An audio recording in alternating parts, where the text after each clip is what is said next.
Teach Tape time. That's right. Another segment of Teach Tape is about to happen now. This week, we're breaking down a play from Super Bowl 57. 3rd and 2. Blitz coming. Hurts in deep trouble. Gets away. Throws across his body. Incomplete. What inspired this play to be talked about, my man Michael Collins, former caddy and also fellow podcaster. Hey, Michael asked me at the Eagles Autism Foundation golf outing this week if I had one mulligan that I could take on my career, what would it be? Ooh. This is the play. This is the play that I think about when I think about Super Bowl 57 and ones that I would like back that Travis ended up winning. So this is 3rd and 2, late in the game, fourth quarter. Chiefs are up. We are going, and hopefully if we convert here, going down to score. We end up running a protection that is a play action protection. The tight end is going to slice back. His responsibility in this protection is actually the inside linebacker to the right, Nick Bolton. The line's offensive responsibility is the 4-down lineman, and the back is responsible coast to coast, 4-4. Spags ends up drawing up a saw blitz. Ironically, and I don't know if it was a formational check that Spags wanted in this game, but he ran this exact same pressure on this exact same play action earlier in the game. And we ended up being, we didn't end up picking it up because the tight end and back both went to the nickel. So the Mike, when he green dogged around late, ended up getting a hit on Jalen and kind of forcing an off-target pass down the field. So I recognize that the same blitz is happening, and in order to try and correct it, I end up taking the line's responsibility now to the Mike. The offensive line and the running back are not on the same page, and as you're going to see, the Sam linebacker is going to run off the end of the line scot-free. This is a play where one of the downsides of this protection is we don't rep it a lot versus exotic looks. This is a standard protection that we run mostly to 4-down defenses. I should not, by any means, have tried to adjust this protection, but I did so, unfortunately, based on a play that happened earlier in the game. So obviously, Jalen gets pressured, which forces him to roll out immediately. Incomplete. We have to punt. Really, this is the drive where the Chiefs really took up a full touchdown lead on us. All right, just to kind of clarify some stuff for the average fan that really doesn't know what 4-down and the Mike, the Sam, the Will all are. So Sam and Will backers are the outside of the 3 backers. The Mike backer is called the middle backer. That's my guy 32, Nick Bolton, right there. So Jason's saying that initially the play call was the offensive line has the 4 defensive linemen, so the guys that have their hand in the ground for the Chiefs, and the outside backer on this cut, the right side. Correct, 50 on the end of the line of scrimmage. He starts off the end of the line of scrimmage, but he ends up walking on. So the saw blitz is both outside linebackers on the line of scrimmage blitzing, which then the defensive line will all kind of slant in so that all gaps are assigned, and it becomes kind of like an overload of just pressure from the outside in. I think the other reason this could have been in is because typically the 3 technique lines up to the tight end. And in order to get a double team on Chris Jones, you would want the offensive line run selling in the direction of the tight end instead of the tight end being on the backside of the play action. What's ironic here is that Chris Jones, both times around this protection, was not on the front side, which ended up being a harder block for Isaac Seumalo on the backside. And Spags we trust. Well, I think when you call saw blitz, it don't matter because they're just going to end up pinching down. But it matters who you're miking. Earlier in the game, we ended up going and staying on 50. There was some confusion with the running back and tight end. 32 came around unblocked. So in order to try and correct this, I decided to go to the middle of 3.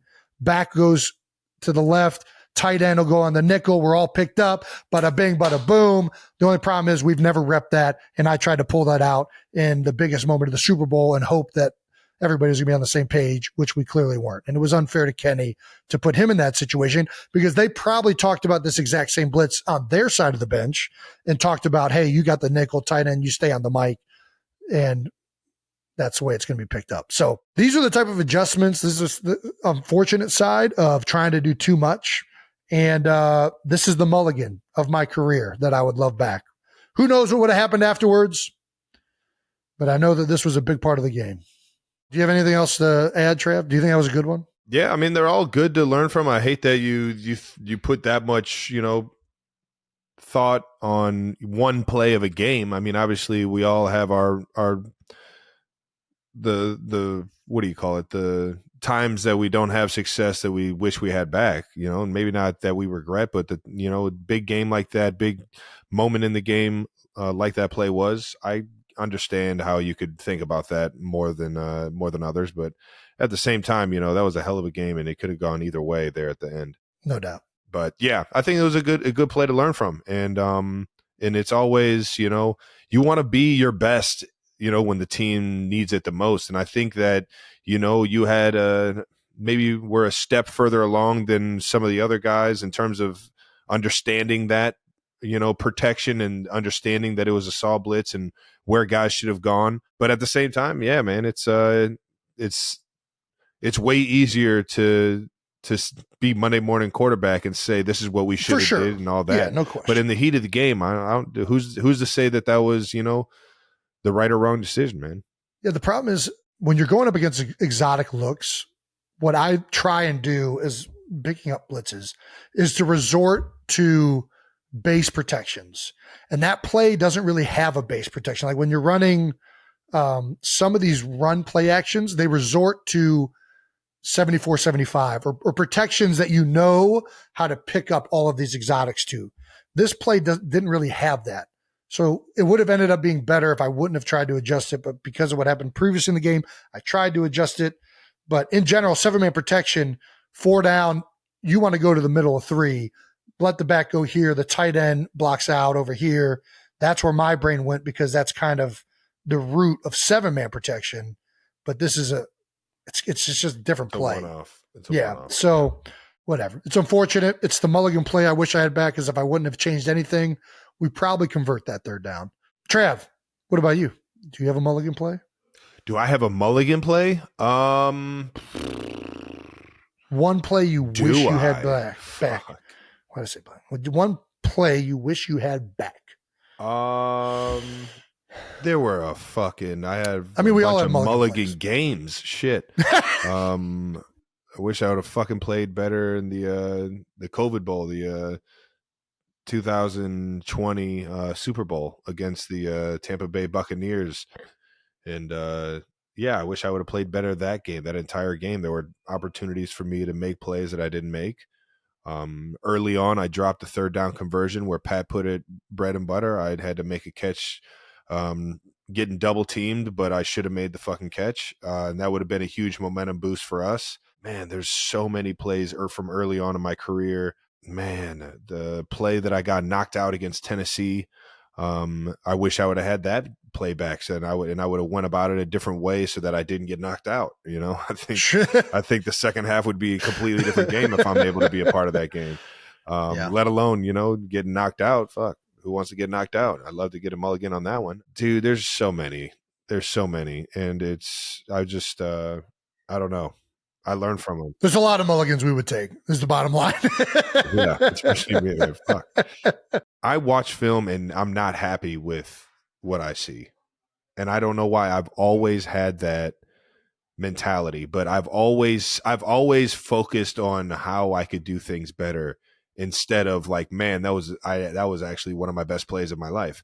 If it's a good play, I just kind of like, all right, fine, I'm good. I did my fucking job. It's almost like it's expected. Hey, I did what I was supposed to do. I did what I was supposed to do. And then I go on to the next play and I'm like, man, I'm a fucking turd. Yeah. God damn it. Why did I go in with that kind of leverage? Or why didn't I use my hands more on that block? Or why didn't I use a bigger move or get off the ball faster on this route? There's so many things that go through your mind when you're watching film. And for me, the majority of them are negative or ways that I could do things better. Yeah. And I mean, I just always had that mentality. So when it comes to a mulligan, man, I want every fucking play that I don't do my job. Yeah, give me that. Give me a mulligan on that fucking play. I'm with you. I definitely think about it the same way. The good plays are what are expected. It's the ones that don't go well that you want back and that you think about more. I guess that's why we're sore losers. Fuck. There you go. The whole world knows I fucked that play up. You're the greatest to ever do it, son. Don't you forget it. I've had a lot of good ones. That one wasn't good.